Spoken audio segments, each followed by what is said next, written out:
Salve, salve, rapaziada, tudo bem? Chegamos juntos em mais um vídeo aqui no Tática e Didática, dessa vez para falar sobre a vitória do Vasco da Gama sobre a Ponte Preta, vitória extremamente importante para o Vasco na tabela, Vasco chegando aí à 10ª colocação, se recuperando de 3 derrotas consecutivas e dando mais aquele alívio também para o técnico Lisca doido, que está tentando colocar o Vasco de novo nos trilhos. Mas antes da gente falar desse jogo, vou pedir para você se inscrever no canal, ativar o sininho para receber as notificações, deixar um like no vídeo, que é muito importante, porque mais pessoas assistem, quanto mais like tiver. Então, se você puder ajudar, já deixar essa moral para a gente com like, já ajuda bastante. E também lembrar do nosso clube de membros, o Tatiquista. Na descrição desse vídeo tem todas as informações, tem uma série de benefícios, dinheiro para começar a apostar, desconto em cursos sobre futebol, camisas gratuitas e também desconto na compra da camisa do seu time do coração, do Vasco da Gama ou de outro clube internacional também. É só você olhar na nossa descrição, nosso clube de membros está on. Estamos esperando que você se torne um tatiquista e ajude a gente neste projeto. Enfim, recados paroquiais dados, roda a vinheta e na sequência a análise de Vasco e Ponte Preta.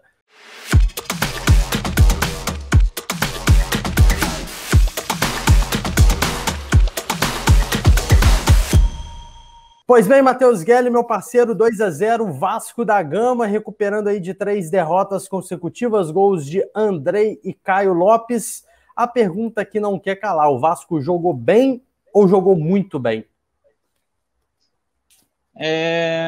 Primeiro vamos falar de todo o drama que envolveu o jogo, né? O Vasco numa situação bem difícil no campeonato, não conseguia jogar bem, perdendo jogos consecutivos, Lisca dando entrevistas, dizendo que não conseguia engrenar o que ele fazia durante a semana no jogo, jogadores chateados porque também não tinham um desempenho bom. E também foi um jogo atípico, porque era no mesmo jogo que a estreia do Messi, então as pessoas, o vascaíno deve ter pensado, veja esse jogo do Vasco com chuva, né? Começou a transmissão com bastante chuva, São Januário, Gramado, ou vou ver a estreia do Messi, mas acho que o vascaíno foi ver o Vasco mesmo. E sobre o jogo, teve uma questão do Lisca de surpreender, ou alguns, outros não, que já esperavam a dupla de volantes de Andrei e Bruno Lopes. Bruno Lopes ou Caio Lopes? Caio Lopes. Caio Lopes, esquece. Bruno é Bruno Gomes, perdão. É Bruno Gomes e Caio Lopes.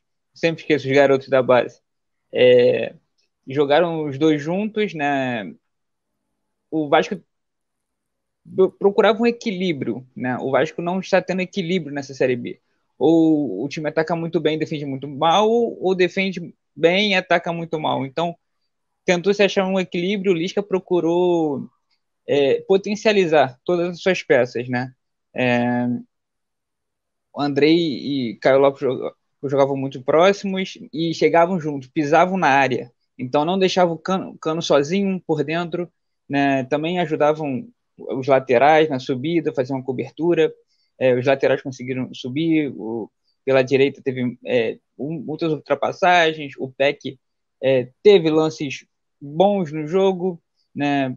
Teve espaço, criou-se espaço, muita movimentação. O Zeca, que é um lateral destro, que joga na esquerda, né? Ele é um bidestro, mas tendência mais para o destro, ele gosta de vir para o meio, então, mostrando o mapa de calor e movimentação, você pode ver que o time do Vasco tendeu a mais para a direita do campo, todo mundo mais pertinho, né? Juntando jogadores, aproximando jogadores, que tem mais qualidade do que o seu adversário.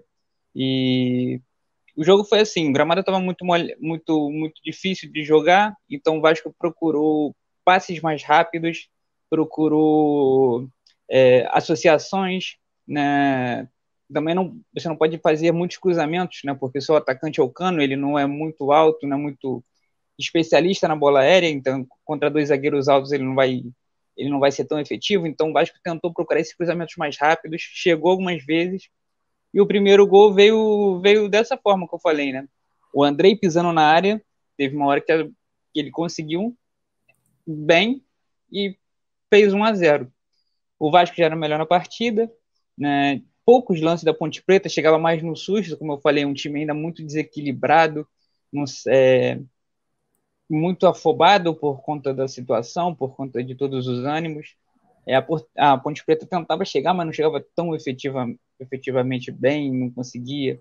E o Vasco, de certa forma, tentou controlar o jogo a partir dos seus domínios, e o primeiro tempo foi essa tônica. Pode ver no mapa de calor, o time tendendo mais para um lado, as ações ofensivas, onde tinha um Peck que estava jogando bem, associando as passagens do lateral, os jogadores procuravam mais se aproximar ali, porque é um lado mais forte do Vasco, os outros, na esquerda, são canhotos, então tentam fazer esse jogo por dentro. Então, o Léo Jabá e o Marquinhos Gabriel, né, de fora para dentro. Então, o Vasco o Lisca conseguiu nesse jogo potencializar suas peças. Isso que deu uma melhora no Vasco, que é um time bom para a Série B. Então, precisava dessa calma, dessa tranquilidade. 1-0 deu essa calma. Não tanta calma, mas falando assim, opa, hoje está dando certo, vamos continuar.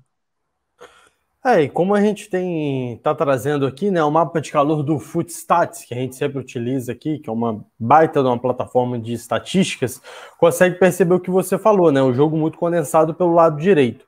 Mas, Guilherme, um problema que o Vasco tinha nos jogos anteriores era a falta de velocidade pelas pontas. Havia uma insistência muito grande do Lisca no Marquinhos Gabriel, uma não utilização, por exemplo, do Peck. Tudo bem, a gente sabe que o Peck ele é irregular, assim como todo o time do Vasco, mas para uma equipe que se propõe a jogar de maneira reativa, ou seja, mais na defesa, explorando os contra-ataques, você precisa de jogadores de lado de campo que sejam mais rápidos, né? Justamente para você conseguir encaixar esse contra-ataque com boa velocidade e chegar rapidamente ao campo de ataque, à defesa adversária.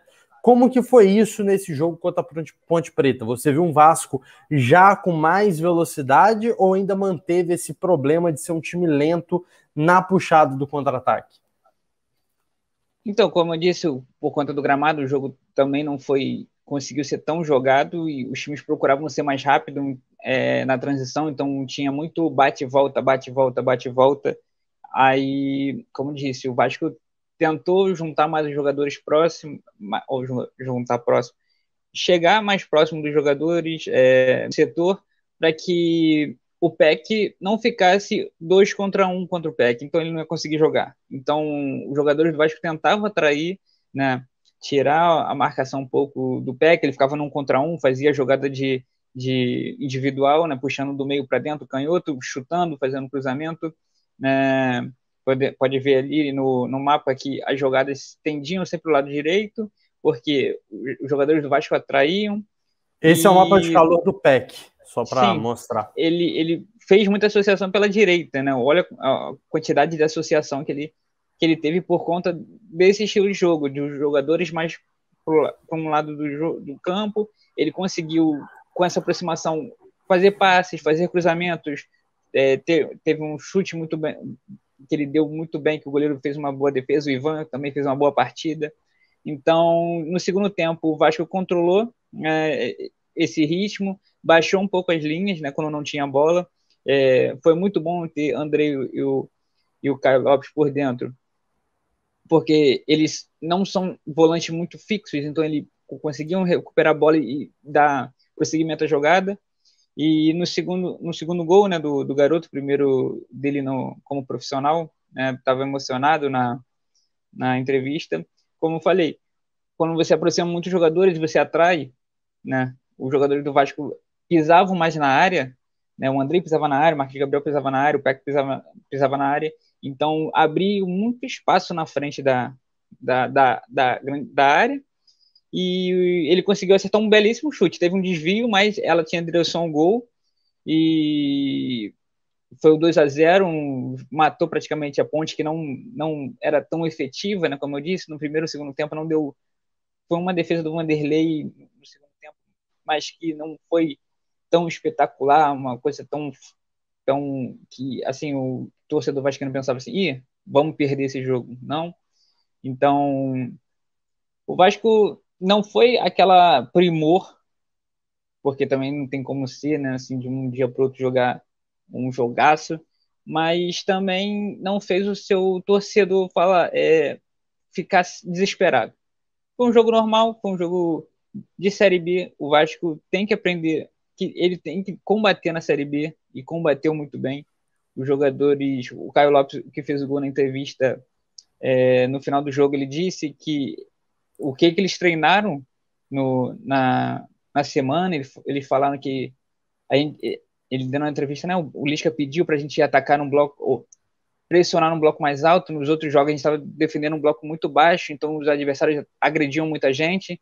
Então esse tipo de entrevista de um jogador novo, né, de um garoto, mostra que eles estão recebendo informações, eles estão tentando fazer isso em jogo, há uma melhora sim, e o Vasco tirou um peso, né? Jogar em São Januário, né, com a torcida protestando, né, pedindo saída de jogador, saída de dirigente. Esse resultado deu uma tranquilizada, não uma tranquilizada para o campeonato, que o Vasco ainda não está no G4 e onde que o Vasco almeja a voltar para a Série A. Mas é um jogo bom, sem sustos do Vasco, que pode ser utilizado de exemplo para as próximas partidas e puxar, né, quem tá de fora, fala assim, ó, a gente tem que jogar assim, o pessoal que tá jogando dentro tá jogando assim, então a gente tem que manter isso daqui. Então, foi uma boa partida. No final do jogo, o Vasco amarrou o jogo, segurou e botou os 3 pontos debaixo do braço que não estavam acontecendo, né?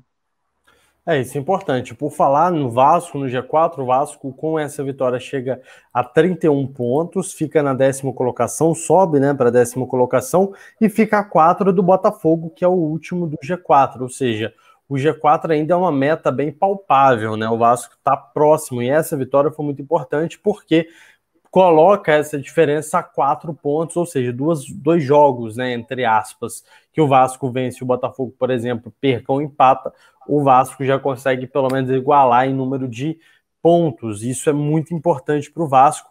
Lembrando que está começando o segundo turno, né? Essa foi a segunda rodada do retorno do Campeonato Brasileiro da Série B, ainda tem mais 17 rodadas até o final do campeonato, então ainda é muito, muito factível imaginar o Vasco conseguindo acesso, e mais importante, como você trouxe, Guilherme, foi a certeza para o treinador de que o Lisca está trabalhando, né? Então, assim, houve a crítica, ele criticou, ele falou que precisava de reforços não vieram ainda, pelo menos, mas já mostra que o Lisca não só prometeu uma mudança de postura do Vasco, como ele está implementando essa mudança gradativamente, jogo a jogo. Então, pelo menos a gente começa a ter um pouco mais de noção e de clareza que, de fato, o Vasco tem o trabalho, de fato, tem um treinador que está buscando, que está se empenhando em buscar melhoras para a equipe. Isso talvez seja o mais alentador para a equipe do Vasco nesse momento, não é mesmo? Sem dúvida, sem dúvida. Como eu falei, você via na expressão do Lisca que ele estava chateado de não conseguir botar o que ele estava treinando em campo, né? Ele falou que, não sei o que está acontecendo, meu trabalho não tá entrando, mas você vê, né, como eu disse, pela forma que o time jogou, vem jogando não, né, porque ainda é muito irregular, mas jogou essa partida, e pela entrevista que o garoto deu no final da partida, mostrando que eles estão treinando durante a semana, eles não ficam de brincadeira, né, não vão para o CT ficar conversando, rindo, eles estão indo para trabalhar, e é isso. O Lisca é um cara muito capacitado, está muito feliz em estar no Vasco, está mostrando que quer estar no Vasco e quer fazer o Vasco subir de novo. Não vou dizer que botar o Vasco a ser grande, o Vasco é gigante, então só botar o Vasco onde é o direito dele, está na Série A, disputando títulos. Então é um treinador capacitado que pode fazer isso. Agora, não é só ele, né? Tem os jogadores quererem, a diretoria fazer um bom trabalho para alavancar isso, né, para a volta do Vasco para a Série A e ser fazer um time bom, né? Porque não adianta você subir para a Série A para voltar, como vem acontecendo nos últimos anos com o Vasco, na última década. Então, subir, continuar, se manter. E o torcedor também. O Vasco criar uma sequência de 3, 4 vitórias, não começar a fantasiar que é o melhor time do mundo, que vai subir de novo e vai conseguir Libertadores. É degrau a degrau. passo a passo, o Lisca está trabalhando, os jogadores estão querendo, então o torcedor vascaíno tem que acompanhar, tem que cobrar, porque é o trabalho do torcedor cobrar, e é trabalho também de quem está lá dentro fazer. Então, foi uma boa partida, não foi ótima, diria uma nota 7, né, pelo não tomar sustos e conseguir concluir. Então, o Lisca foi coerente nas mudanças, e nota 7, tendo progredir. Com certeza, e vamos acompanhar também, né, como que vai ser essa progressão aqui do Lisca, lembrando que aqui no Tática Didática você acompanha a evolução do Lisca, temos a nossa playlist de análise do Vasco, temos muito material aqui a respeito do Gigante da Colina, e lembrando também para você deixar o like, se inscrever no canal, tenho certeza que você não vai encontrar uma análise desse jogo melhor do que a nossa aqui do Tática Didática, minha e também do Matheus Guelli. Lembrando que o clube de membros está ativo, o Tatiquista, na descrição do vídeo tem as informações a respeito dos benefícios e também como você consegue se tornar um tatiquista aqui no Tática Didática. É isso, Guelli, tamo junto, até a próxima, sigamos acompanhando o Vasco em mais uma semana de muito futebol e de muita análise aqui no Tática Didática, por isso já se inscreva no canal, ativa o sininho para receber todas as notificações. Por isso, siga, curta e compartilhe o Tática Didática. Um forte abraço e até o próximo vídeo.